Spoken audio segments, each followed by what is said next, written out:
This is another critical command to understand: construction geometry. When a feature is created, the construction geometry is ignored. For example, the part we just did, the Lego block. Now, while you can use constraints, sometimes it's far easier to just create the geometry and then constrain to that geometry. Now, one of the keys to building this quickly is coming up here to the rectangle by center, and then, before proceeding, turn this button on, Create as Construction. So we'll come over here to this top reference plane and lock. I'll look at this in the sketch view.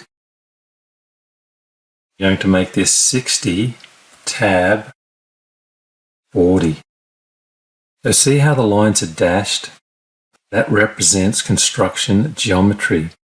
Now I'm done with the piece of construction geometry. I can turn that back off so it's not highlighted any longer. I'm going to turn off my base reference planes and fit the view.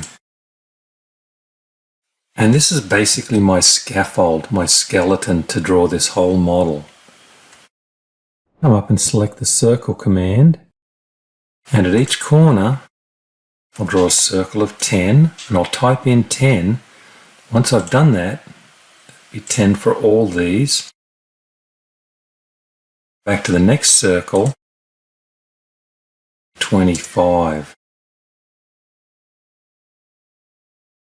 And at the center, I also want a 25 circle. Then I'm going to right mouse click and another 35 at the center.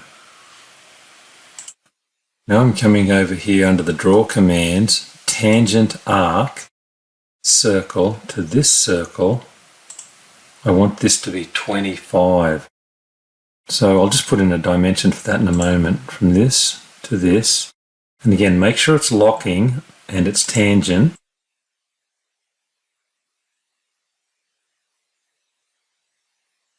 So I'll come up here to Smart Dimension, identify this first one, that's 23, and I'd like to change that to 25. Equal constraint, and I want this to be equal to this.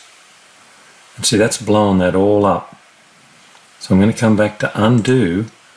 When you see that happen, come over to Smart Dimension. Let's put some dimensions on this so it'll get locked down.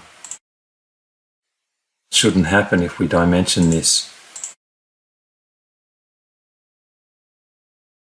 Come back and equal all the circles. See, they're turning black because they're equal now. In the larger circles, I want this equal to this equal to this, and this to this. So the circles are all equal.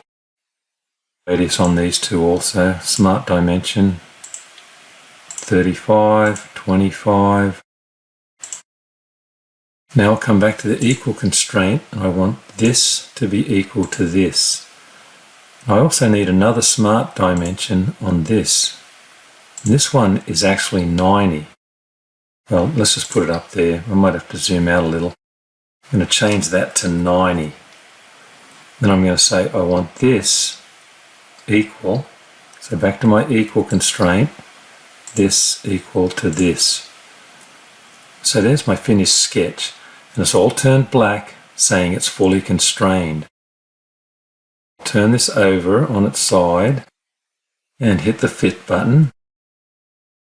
I could turn these dimensions off, but I'll just leave them on for a moment.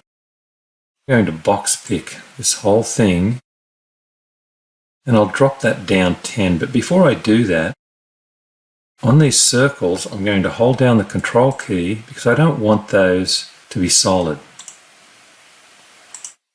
So I'm just selecting all those, and now I'll extrude this down. And the reason I extrude it down is so I can still get to my sketch if I want. I can't see those outside circles on these holes. So remember this, we come back over here to Use Sketches, right mouse click and Restore. Now I've got my sketches back, and I can come back to this region I'm going to pick all four regions. Just push that up. Let's go up 2 millimeters. 2, enter. To the select button, and on this face I'm going to grab that region and I'm going to drop that down, but I want it to be solid. Go to add cut and say add, and I'm going to push that down 30. There's one thing I forgot, was that circle in the center there. That should go all the way through. So this is the sort of thing that happens. I should have done that earlier. That's okay. I can just come back and identify that circle, hit extrude, and say I want to push that all the way through. So there's the finished part.